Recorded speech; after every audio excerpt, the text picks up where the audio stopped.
welcome to another fantastic episode of Aprender Inglés con Reza y Craig. My name's Craig. And my name's Reza. And you're listening to episode 116 of our language podcast, in which we hope to improve your English and take it to the next level. We have over 40 years of teaching experience between us, and we're very happy that you've joined us to listen to this episode on prepositions, the third in our series of prepositions that are dependent on other words, or dependent prepositions. So 2 episodes ago, we spoke about verbs and prepositions. Last week, adjectives and prepositions. This week, Reza, what's the subject? It's nouns and prepositions. Now, how exciting is that? Wow. Before we speak about the wonderful subject of nouns and prepositions in English, we've got some feedback from our friend Mamin. So here's a voice message from Mamin. Hi guys, this is Mamen. Here I am walking with my dog next to the river, and suddenly I think that it's been a while since I didn't speak with you, so I wish you a good summer, and I hope you are enjoying your holidays if you have it. And I was thinking that maybe if you come here or near here, you can call me and I show you all this beautiful landscape. So that's all. Only a big kiss and a big hug. Bye. Thank you, Mamin. It's always a pleasure to hear from you, especially when you're listening to podcasts and walking your dog. Any comments on Mamin's message, Reza? Very good message, Mamin. Hi, how are you? A little mistake, Mamin. I think you said it's been a while since I didn't speak to you. I think that's what you said. Yes, that's you wrong. did. Yeah. What you should have said was it's been a while since I've spoken to you. So it's positive, not negative. And when you say it's been a while or it is a while, then it's followed by present perfect. So it's been a while since I've spoken to you. Is that a problem with translation? Because in Spanish you'd say ha sido hace mucho tiempo, hace mucho tiempo que no hablo con vosotros. So it's negative in Spanish. Yeah. That's the problem. Yeah. So in English you'd say it's been a while since I've spoken with you. Mm-hmm. Thank you very much for your invitation to show us around your beautiful landscape, your scenery in Viescas. I'd love to go. The problem is when.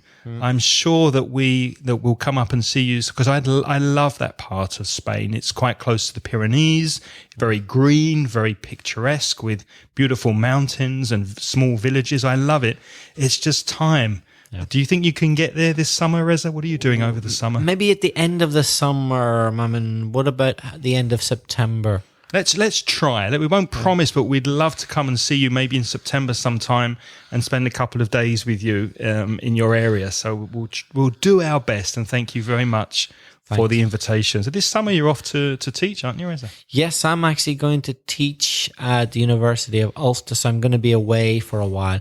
That's why Craig and I are desperately, frenetically recording lots of podcasts now before I go. But then, don't worry, we'll be releasing them weekly over the summer. We haven't slept for a week. We've been recording podcasts by candlelight so that you can have your podcast every week.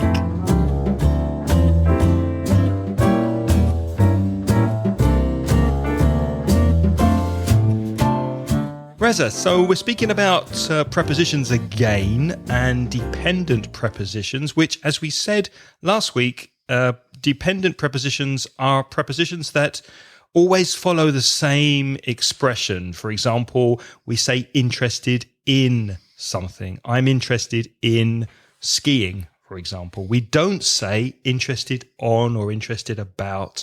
We say interested in. And as we saw in the previous 2 episodes, dependent prepositions can depend on a verb or an adjective as well as a noun. So let's look at some prepositions that go together with nouns and also go after certain nouns. Yes, that's another thing. Prepositions come after certain verbs or after certain adjectives. With nouns, there are some patterns where the preposition's before and other patterns where there's a particular preposition after, or even a combination of the two. But let's start with just one for the minute, one preposition. Let's start with the preposition in. Craig, can you think of any noun which often goes with the preposition in? Well, I can think of one that's really quite formal, because we can say when we agree with someone, we can say, I agree with you. But we could also use agree as a noun. So the noun of agree is agreement. Mm-hmm. And the preposition that often goes with agreement is in. So you can say, I'm in agreement with you. And you can modify that to say, I'm completely in agreement with you. I'm totally in agreement with you. Or I'm 100% in agreement with you. That's a nice expression to use in an interview, a job interview, for example. It is a little formal. For example, Reza, are we in agreement, do you think, with the way English should be taught in the classroom? I think we are. I believe it should be taught in the most communicative way possible. Yeah, communication, real communication, I think, is the best way of teaching. So Reza and I are in agreement with the way English should be taught. Craig, I'm in doubt about which course to write next. What does that mean? I'm in doubt. Tengo duda. To be in doubt. Be careful of the spelling of doubt. It's D-O-U-B-T. There's a silent B in doubt. So I'm in doubt about which course to write next. Not to be confused with in debt. D-E-B-T. If you're in debt, that means you've borrowed money and you have to pay it back. Mm-hmm. So you could be in doubt about whether to be in debt. You could, yes. In theory. Yeah. What about in a hurry? In a hurry is in a rush. Deprisa. Are you in a hurry to finish this podcast, for example? ¿Tienes prisa? ¿Tienes prisa? No. Are you in a hurry? I'm not in a hurry at all. I'm enjoying it. I'm in no hurry at all. I'm in no hurry either. So you're in a hurry. Preposition in. What about an increase or decrease or a rise or fall in? For example, there's been a fall in the value of the euro and the pound. There has been since Brexit. Yeah, since the Brexit spectacle. Let's call it a spectacle. Since the Brexit news, the euro has fallen in value. So you use the preposition in to speak about some trends, which we're going to speak about next week. We've been asked to speak about the trends in rising, falling, going up, going down, etc. Just remember, with increase and decrease, the preposition is in. Yes, we had some feedback asking us to speak about trends. Is there anything you're having difficulty in or with? If there is, let us know. And we might be able to do something about it on the podcast. So, difficulty in or also difficulty with is another combination of a noun with the preposition in. Are you having difficulty with anything at the moment or in anything? No, things are okay at the moment. I'm having difficulty with the weather.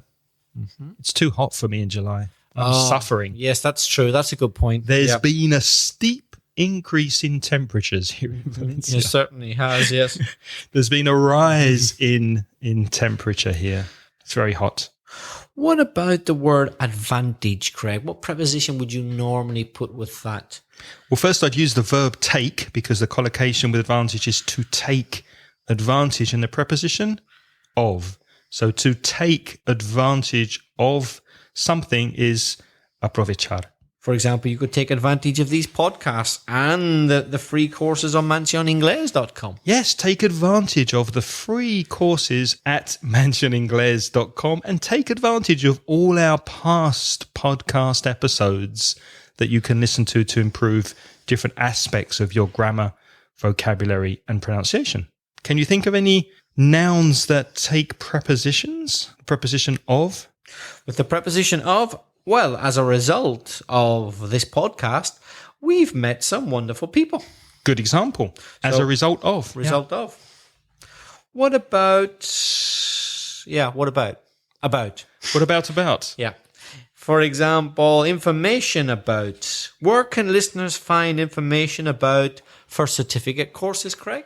Well, it's funny you should ask that, Reza, because listeners can find information about the FCE courses at mentioningles.com. In the product section, we have an FCE course for download at that address. We could also use the word, the preposition on there, couldn't we? You can also say information on something, information on first certificate course. They're both correct. Yeah, where can I find information on good restaurants in the area, for example? Where can I find information on concerts, jazz concerts in your city? Another noun which goes with the preposition about is anxiety. For example, she feels a lot of anxiety about her test tomorrow. Yeah. In other words, she's worried about it. She feels anxiety about it. You could also use the adjective anxious. You can say she's anxious about going, about taking her test. She's anxious about going to the doctor, or she has anxiety about going to the doctor. Craig, what preposition normally precedes the word strike? Strike, you mean to hit? No, not strike, to hit. Strike meaning labour action, to stop working. Huelga. Mm-hmm. I'd say on strike, the preposition on. Have you ever gone on strike? Actually, I've never gone on strike. What about you? Yes, I have. I've been on strike. So you can go on strike. Yeah, I've been on strike once when I was 19 or 20. I worked for a government organization, Social Security, and the whole government building went on strike. So I went on strike with them. I think it was probably about salary. It usually is, but I don't remember. Mm-hmm. Craig, you drink quite a lot of coffee. How much coffee do you think you drink on average? On average. On average, I think I drink about 3 cups a day. What about you? 1. I drink more coffee when I'm at your house. It's true. Normally, when I'm on my own, I just drink 1 cup a day. And do you generally drink coffee in your flat, or do you go out to a bar in Rusafa and drink? A mixture. Sometimes at home, if I happen to feel like one when I'm out, then I have one outside. But I will have 2 or possibly 3 cups of tea a day, but only 1 cup of coffee. So on the whole, you tend to drink more tea than coffee. On the whole, yes. That's another good expression with on. On the whole means generally speaking. Yeah. Craig, on the whole, are you pleased with life in Valencia? I'm very pleased. On the whole, there are of course some small disadvantages, but on the whole, I'm very happy here in Valencia.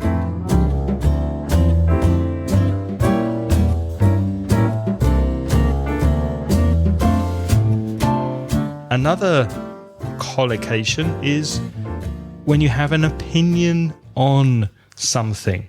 For example, what's your opinion on underage drinking? It's not a good idea. It's right that it should be illegal, I believe. I agree with you. Is there another way we could say it instead of opinion on? Well, it's your attitude, isn't it? You can have an attitude towards something. So I could say the question would be, what's your opinion on underage drinking, or what's your attitude towards underage drinking? Of course, towards is also a preposition. And if you use a verb, make sure it's a gerund. So what's your opinion on drinking in the street? What's your attitude towards drinking in the street? Craig, with at, preposition at, we've got, for example, at risk. Do you think the EU, the European Union, is at risk? Will it break up? I really don't know. I hope it doesn't, But obviously now that the UK is moving out of Europe, it is possible that more countries will follow them. So there's a possibility that the European Union will be at risk in the future. Is that the same preposition in Spanish? Do you say en riesgo? At risk.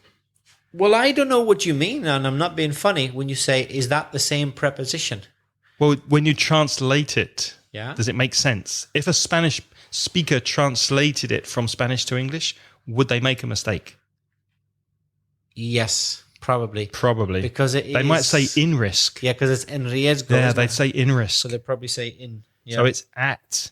But of course, it's foolish to look for a fixed translation of a preposition because, for example, en la habitación, in the room, en la pared, on the wall. So it's pointless to look for fixed translations. But of do you think, I had a comment written on Facebook this week because sometimes I put translation exercises on Facebook, and a teacher said to me that he didn't think it was correct or a good idea to do direct translation. Do you think it helps, or do you think, for example, with prepositions, you should completely avoid translating? No, I think it can be helpful to translate. It can be helpful to translate phrases with prepositions, like we are doing right now. If we're talking about in agreement, information about, on strike, but it is pointless to try and translate individual prepositions out of context.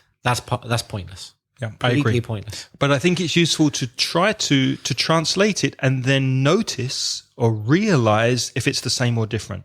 Yeah. For example, with at risk, don't translate it because it's not in risk, it's at risk. Mm-hmm. So it's important to know when it's the same and when it's different. That's the important thing, so that you don't make the mistake. Another one with at is at fault. For example, if I said, I apologize, I am at fault. Sorry. Yeah. I'm at fault. In other words, it's my responsibility that something bad has happened. I am at fault. Or you are to blame. Yes. Let's look at for, some nouns with for. For example, need. There's a need for. Now, need is sometimes a verb. I need to go, for example, or I need a cup of tea. But you can use need as a noun. There is a need for good government in Spain, for example. There's a need for change. You say there's a need for good government in Spain. Yes, there's a need for any government, just a government. There's a need for a government. We haven't had one for 7 months. We've had a government in funciones, which is, but we don't actually have a government. There's a need for a few very honest and confident leaders here in Spain at the moment. Craig, what's the reason for the political problem in Spain? What's the reason for? So reason goes with for as well. What's the reason for it? I don't know a lot about politics, but it seems that a lot of people are apathetic. They're not going to vote. They're very disillusioned with the government, and they're very divided at the moment. They're not sure which political party is going to take Spain forward in the future. So there's a lot of indecision at the moment in Spain. I think that's the reason for the split government. Now, listeners, I got one more for you with for. It's the noun taste. Listeners, there's a well-known podcaster with a taste for dark chocolate. Do you have any idea who could it be? I wonder, who could that be? I wonder who that is. Who could that be? Perhaps that person is not a million miles away from me right now. Reza, can you think of something in the last year or so that you've developed a taste for? I've developed a taste for Dulce de leche. Dulce de leche over the last 5 or 6 years, actually, yes. How did you guess? Yeah. Anything else? Yes, an Arab bread. I've developed a taste for that Arab. lovely bread that you get from the bakery near your flat. That's wonderful bread. From Safa, the Arab area. It's very fresh and fragrant. It's fantastic bread. It's great with hummus. Yeah. Another preposition we could use is under. So bajo. So An expression you could use is under guarantee. For example, my refrigerator is still under guarantee. The guarantee is still in date, so I can use it.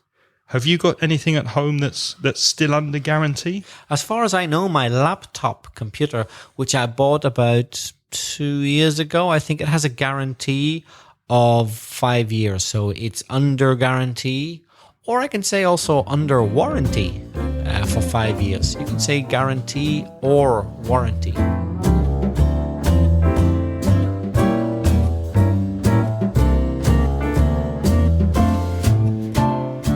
Another expression with underage. To be underage. Yes, you asked me earlier about underage drinking, I think, didn't you? I did. So, underage, did you drink alcohol when you were underage, Craig? I must admit I did. Shock, horror. Not very underage. I think the drinking age when I was growing up in London was 16. You could get served alcohol at 16. Does that sound right? Yeah. Maybe. Or was it 18? No, probably 18. I think it was 18. Was it 18? I think it's always been 18 in the UK. So I remember drinking a year before I was legally supposed to. So I went into the pub. The tallest friend bought the drinks because he looked the oldest, and we drank underage. But it was always in a pub. We never. It's a Spanish, not a custom, but it's quite common to see young people drinking in the streets here underage. But where I grew up, it was common to drink in pubs because it was too cold in the streets. Let's have one more preposition. To. For example, solution to. I'm afraid they had no solution to our problem. What do you think is the solution to my overweight problem? Perhaps you should cut down on chocolate. And go to the gym. That's the solution to my problem. Maybe. The solution to my problem is to do more exercise, basically. Uh-huh. Before we go on to looking at nouns with two prepositions, I'd just like to remind you that the preposition, as we said, can go before or after the noun. A few examples that we've used with the preposition before: in agreement, or on strike, at risk. And some examples where the preposition is after the noun: anxiety about, need for, solution to. So some has the preposition before, some have the preposition after. Now, there are also expressions where we have a preposition, a dependent preposition before and a dependent preposition after a noun. Craig, could you give us an example of one? Well, I could say in answer to. So, for example, in answer to your question, we'll speak about trends and language of trends next week on the podcast. In answer to your question, or in answer to our request, we were given some help. Craig, would you often use or hear the expression "for the love of God"? Yeah. Yeah, it's an expression used out of desperation, isn't it? Yeah. For the love of God, don't do it. Yeah. Por favor, no lo haces. My mum says it. Por amor del Dios. Por el amor de Dios, yeah. So you have for, then we have the noun, the love, and then of, for the love of God. Mm-hmm. But you can say for the love of many things. For the love of your country, you must do the right thing. Or for the love of any noun. But for the love of God's a very common one. Mm-hmm. Another common expression with a preposition before and after the noun is in lieu of. In lieu of, L-I-E-U. Can you think of an example with that one? Well, if your boss needs to pay you money, you could have a day off or a free day in lieu of the extra pay. So you work overtime, for example, you work on Saturday, and your boss says, "Oh, we'll calculate the money." Oh, don't worry, just give me next Wednesday off work in lieu of Saturday. So it's like in place of, isn't it? Exactly. Is lieu a French word? Yes, it's the French word for place. There you go, in place of. And in Spanish, you could translate this one fairly easily, en lugar de. in lieu of. But instead of saying in place of, we sometimes use the French word in lieu of. It's a very common expression. And if you need a solution to your English, we'd recommend our sponsor, italki.com. If you need extra tuition, if you're looking for a teacher online to help you improve your English, why not go to italki and try their wonderful website for finding English teachers. Why should you do this? Well, it's very convenient because you're learning at home using Skype or similar technology. It's very affordable because there's no language school. There's no middleman in the middle. So the prices are very good.